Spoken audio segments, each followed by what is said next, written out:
Hello friends, तो आज हम देखेंगे एक स्पाई मूवी जहां एक जासूस और साइंटिस्ट मिलकर एक रोबोटिक विलेन को रोकते हैं। तो शुरू करने से पहले प्लीज हमारे चैनल को सब्सक्राइब करें। तो मूवी के शुरू में हम एक वोल्टर नाम के लड़के को देखते हैं जो एक साइंस जीनियस है और उसे नए नए गैजेट्स बनाने का बहुत शौक है। तभी उसकी मॉम वहाँ आती है जो एक पुलिस ऑफिसर है और वोल्टर उसे अपना बनाया एक गैजेट दिखाता है। उनकी बातों से पता चलता है कि वोल्टर इस तरह के गैजेट्स बनाना चाहता है जिससे लोगों को नुकसान की बजाय खुशी पहुंचे। तभी उसकी मॉम को रेडियो पर एक क्राइम की इंफॉर्मेशन मिलती है और जाते हुए वो कहती है कि एक दिन उसके गैजेट्स दुनिया के बहुत काम आएंगे। आगे का सीन 14 साल बाद का है जहां हम जापान में एक आर्म्स डीलर किमुरा के अड्डे को देखते हैं। यही हमारा सामना मूवी के मेन कैरेक्टर स्टर्लिंग से होता है जो HTUV नाम की एक सीक्रेट एजेंसी के लिए काम करता है। तभी एजेंसी डायरेक्टर जेंकिंस उसे बताती है कि उसका मिशन एक अटैक ड्रोन को वापस लाने का है जो बहुत खतरनाक है और एक नॉन स्टॉप एटमॉस्फेरिक एनर्जी से चलता है। वो बताती है कि कैसे किमुरा ने इसे उनकी लैब से चुरा लिया था और अब वो उसे किलियन नाम के क्रिमिनल को बेचने वाला है। स्टर्लिंग भी छुपता हुआ बिल्डिंग के अंदर पहुंच जाता है और किलियन को देखता है जिसका एक हाथ रोबोटिक है। वो तुरंत एक्शन में आता है और किमुरा को बेहोश करके किलियन से ब्रीफकेस अपने हवाले करने को कहता है। किलियन अपने रोबोटिक हाथ की मदद से उसे पकड़ लेता है और फिर उसका फेस स्कैन करके कहता है कि शायद तुमने मुझे नहीं पहचाना। स्टर्लिंग किसी तरह खुद को छुड़ा लेता है लेकिन तभी वहाँ किमुरा के फाइटर्स आ जाते हैं और इसका फायदा उठाकर किलियन ब्रीफकेस लेकर निकल जाता है। स्टर्लिंग एक गैजेट यूज करता है जिससे कुछ ग्लिटर और एक किटन की इमेज बाहर आती है। ऐसी क्यूट इमेज देखकर उसे हैरानी होती है लेकिन बाकी फाइटर्स को ये बहुत पसंद आती है और वो सब एकदम से फ्रीज हो जाते हैं। उन्हें ऐसा देखकर स्टर्लिंग दूसरे गैजेट की मदद से खुद को बाहर निकालता है और किलियन के हेलीकॉप्टर से ब्रीफकेस लेकर वहां से निकल जाता है। आगे हम उसे एजेंसी में आते हुए देखते हैं जहां लोग उसके इस कारनामे से बहुत खुश हैं। वो सीधा अपने वेपन्स डिपार्टमेंट में जाता है जहां उसे पता चलता है कि ये ग्लिटर बॉम्ब किसी वोल्टर नाम के एक्सपर्ट ने बनाया था। पता चलता है कि वही छोटा लड़का है जिसे हमने मूवी के शुरू में देखा था। स्टर्लिंग उस पर बहुत नाराज होता है और कहता है कि वो अपने मिशन के लिए बच्चों वाले नहीं बल्कि खतरनाक हथियार चाहता है ताकि दुश्मन को सबक सिखा सके। वोल्टर उसे समझाने की कोशिश करता है कि कैसे उसके गैजेट्स बिना किसी को नुकसान पहुंचाए भी अपना काम अच्छे से कर सकते हैं और स्टर्लिंग ये सुनकर वहां से जाने लगता है। वोल्टर भी उसके पीछे जाता है और बताता है कि वो एक ऐसे एक्सपेरिमेंट पर काम कर रहा है जिससे वो किसी को भी गायब कर सकता है लेकिन स्टर्लिंग उसकी एक नहीं सुनता और उसे नौकरी से निकाल देता है। फिर वो ड्रोन देने डायरेक्टर जेंकिंस के पास जाता है लेकिन वहाँ पता चलता है कि ब्रीफकेस एकदम खाली है। तभी इंटरनल अफेयर से एक एजेंट मार्सी वहाँ आती है और एक वीडियो में सबको दिखाती है कि स्टर्लिंग ने ही उस ड्रोन को चुराया है। स्टर्लिंग उन्हें समझाने की बहुत कोशिश करता है लेकिन मार्सी उसकी एक नहीं सुनती और उसे अरेस्ट कर लेती है। ये देखकर जेंकिंस स्टर्लिंग को कोऑपरेट करने को कहती है लेकिन वो अपने गैजेट का यूज करके वहाँ से भाग निकलता है। यहाँ एक सीन में हम देखते हैं कि वो असल में किलियन था जिसने स्टर्लिंग का होलोग्राम फेस लगाकर उसे फंसाया था और अब वो एजेंसी की सीक्रेट वेपन फैसिलिटी की ओर बढ़ रहा है। इधर स्टर्लिंग पुलिस से बचता हुआ एक सेफ जगह आता है और सोचता है कि किलियन को पकड़ने के लिए उसे किमुरा तक जाना होगा। यहाँ सैटेलाइट से वो देखता है कि किमुरा इस वक्त मैक्सिको के एक होटल में छुपा हुआ है लेकिन उसे एक काम बहुत छुपकर करना होगा। तभी उसे वोल्टर के गायब करने वाले एक्सपेरिमेंट की याद आती है और वो उसके घर की ओर निकल जाता है। आगे का सीन वोल्टर के घर का है जहाँ वो इसी एक्सपेरिमेंट पर काम कर रहा है और अपने कबूतर के पर को सॉल्यूशन में डालता है। सॉल्यूशन में जाते ही वो पर गायब हो जाता है और वोल्टर समझ जाता है कि उसका एक्सपेरिमेंट कामयाब हो गया है। तभी स्टर्लिंग वहाँ आता है जो उससे गायब होने वाला गैजेट लेने आया है और इससे पहले कि वोल्टर उसे कुछ बता पाए वो सॉल्यूशन को पानी समझकर पी जाता है। तब वोल्टर उसे पूरी बात बताता है और समझाता है कि इस सॉल्यूशन में कबूतर का DNA मिला हुआ था जिससे वो जल्द ही एक कबूतर में बदल जाएगा। स्टर्लिंग को उसकी बात पर बिल्कुल विश्वास नहीं होता लेकिन थोड़ी ही देर में वो सच में एक कबूतर में बदल जाता है। वो ये देखकर बहुत नाराज होता है और उसे तुरंत खुद को ठीक करने को कहता है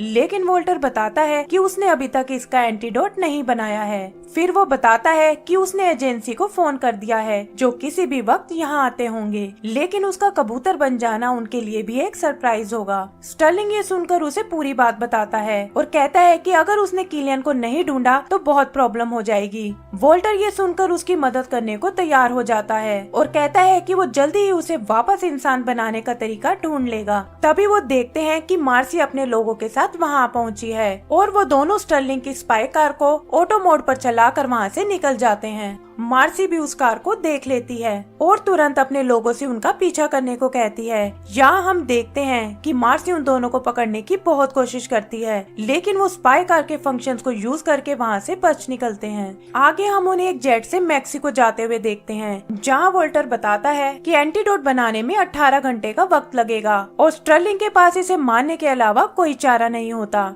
जल्दी ही वो लोग उस होटल में पहुँच जाते हैं, जहाँ कबूतर होने के कारण किमुरा के लोग भी स्टर्लिंग को नहीं पहचान पाते। वो वोल्टर को वहीं छोड़कर अकेला ही ऊपर जाता है, जहाँ किमुरा एक पूल में आराम कर रहा है। वो छुपकर उससे किलियन के बारे में पूछता है, लेकिन जल्दी ही किमुरा उसे पकड़ लेता है और उसे लगता है कि शायद ये एक रेडियो कंट्रोल कबूतर है। इससे पहले कि किमुरा उसे कोई नुकसान पहुंचाए, वोल्टर वहां आकर उसे बचा लेता है और किमुरा पर एक ट्रुथ सीरम का यूज करता है। सीरम के असर से किमुरा उन्हें बताता है कि किलियन वेनिस जाने वाला है, ताकि एजेंसी के सभी एजेंट्स का डेटाबेस चुरा सके और फिर वो अटैक ड्रोन की मदद से उन्हें मार डालेगा। तभी वो देखते हैं कि उन्हें ट्रेस करते हुए मार्सी भी वहाँ पहुँची है और वो किसी तरह रूम से निकलकर नीचे आते हैं। वोल्टर अपने गैजेट की मदद से एक बार फिर मार्सी के लोगों को चकमा देता है और वो एक बोट की मदद से वेनिस की ओर चल पड़ते हैं। यहाँ हम देखते हैं कि एंटीडोट रेडी हो गया है, लेकिन जैसे ही वोल्टर उसका सोल्यूशन बनाने लगता है वो खराब हो जाता है। यहाँ उन दोनों में बहस हो जाती है, जहाँ वोल्टर इन सब का जिम्मेदार उसे ही बताता है और स्टर्लिंग को भी लगता है कि शायद उसे अपने काम करने के तरीकों में सुधार करना चाहिए। आगे हम उन्हें वेनिस में बने एजेंसी हेडक्वार्टर पहुँचते हुए देखते हैं, जहाँ उनका सामना मार्सी से होता है, जो किमुरा से इंफॉर्मेशन लेकर यहाँ भी आ पहुँची है। वो वोल्टर से स्टर्लिंग के बारे में पूछती है, क्योंकि उसे अभी भी उसके कबूतर बनने के बारे में कुछ नहीं पता।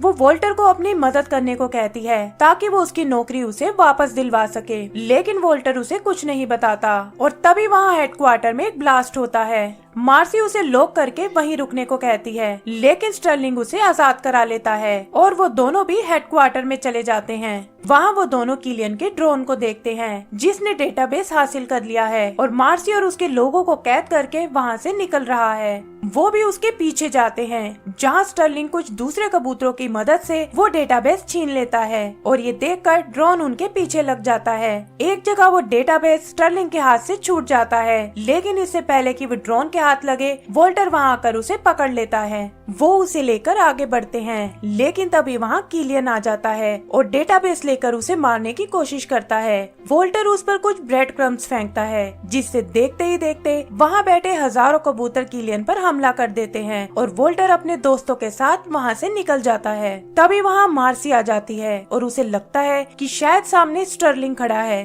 किलियन भी अपनी आइडेंटिटी छुपाने के लिए स्टर्लिंग का फेस बना लेता है और फिर ड्रोन की मदद से वहाँ से निकल जाता है। यहाँ मार्सी उसका रोबोटिक हाथ देखती है और उसे शक होता है कि शायद ये आदमी स्टर्लिंग नहीं था। इधर वोल्टर और उसके दोस्त एक सबमरीन से आगे बढ़ते हैं, जहाँ स्टर्लिंग डेटाबेस ना मिलने से बहुत उदास है। तब वोल्टर उसे बताता है कि कैसे उसने किलियन पर एक ट्रैकर लगा दिया था, जिसकी मदद से वो उसे ट्रैक कर सकते हैं, और ये सुनकर वो उसे गले से लगा लेता है। यहाँ वोल्टर देखता है कि स्टर्लिंग ने एक अंडा दिया है, मतलब वो एक फीमेल कबूतर है, और वो समझ जाता है कि उसका एंटीडोट मेल डीएनए के लिए था। वो तुरंत उसमें चेंज करके उसे ठीक करता है और उसे पीते ही स्टर्लिंग अपने पुराने रूप में वापस आ जाता है। आगे वो किलियन को ट्रैक करके वेपन फैसिलिटी तक आते हैं, जहां वोल्टर की सेफ्टी के लिए स्टर्लिंग उसे बेहोश करके वापस भेज देता है। फिर वो छुपकर अंदर जाता है, जहाँ किलियन के एक ड्रोन को नष्ट करके वो उस तक पहुँच जाता है। यहाँ किलियन उसे दिखाता है कि कैसे वो हजारों ड्रोन्स की मदद से एजेंसी के सभी एजेंट्स को मारने वाला है, और फिर उसे धोखे से कैद कर लेता है। उनकी बातों से पता चलता है कि सालों पहले एक मिशन में स्टर्लिंग के गैजेट्स ने ही उसका ये हाल किया था, और तब से वो उससे और एजेंसी से बदला लेने का मौका ढूंढ रहा था। ये कहकर वो अपने ड्रोन्स को उनके मिशन पर भेज देता है, और तभी वो देखता है कि एक सबमरीन उनके करीब आ रही है। स्टर्लिंग समझ जाता है कि ये वोल्टर ही है, और किलियन को समझाता है कि वो तो बस एक मासूम लड़का है, लेकिन किलियन को इससे कोई फर्क नहीं पड़ता और वो ड्रोन्स को उसे मारने भेजता है। वोल्टर भी उन्हें आते हुए देखता है, लेकिन उनके निकलने से पहले ही ड्रोन सबमरीन को ब्लास्ट कर देते हैं और ये देखकर स्टर्लिंग बहुत दुखी होता है। इधर मार्सी जेंकिंस को बताती है कि डेटाबेस दुश्मनों के हाथ लगने से उसके सभी एजेंट्स खतरे में हैं और ये सुनकर जेंकिंस एजेंसी को खाली कराने लगती है। इधर उदास बैठे स्टर्लिंग के पास कुछ कबूतर आते हैं और तभी उसकी नजर वोल्टर पर पड़ती है। वोल्टर उसे आजाद करता है और बताता है कि कैसे एक पुराने गैजेट ने उन सबको मरने से बचा लिया था। फिर वो मार्सी को कॉल करके यहाँ की लोकेशन देता है और वो लोग किलियन को रोकने आगे बढ़ते हैं।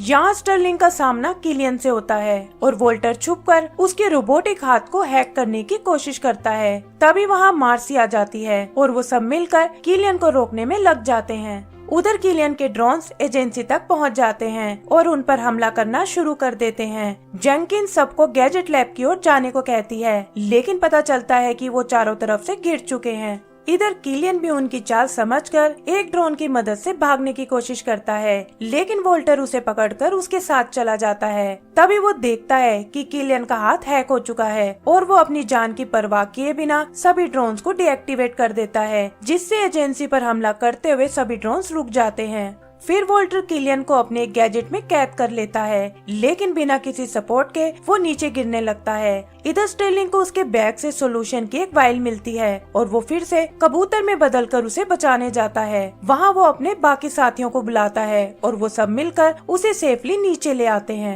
आगे के सीन में पता चलता है कि मार्सी के लोगों ने किलियन को भी पकड़ लिया है, जो वोल्टर के गैजेट में कैद बैठा हुआ था। एंड सीन में हम देखते हैं कि स्टर्लिंग और मार्सी के कहने पर जेंकिंस वोल्टर को दोबारा जॉब पर रख लेती है और इसी के साथ हमारी मूवी खत्म हो जाती है। तो दोस्तों, अगर आपको ये मूवी पसंद आई हो तो प्लीज हमारे चैनल को सब्सक्राइब करें। Thank you.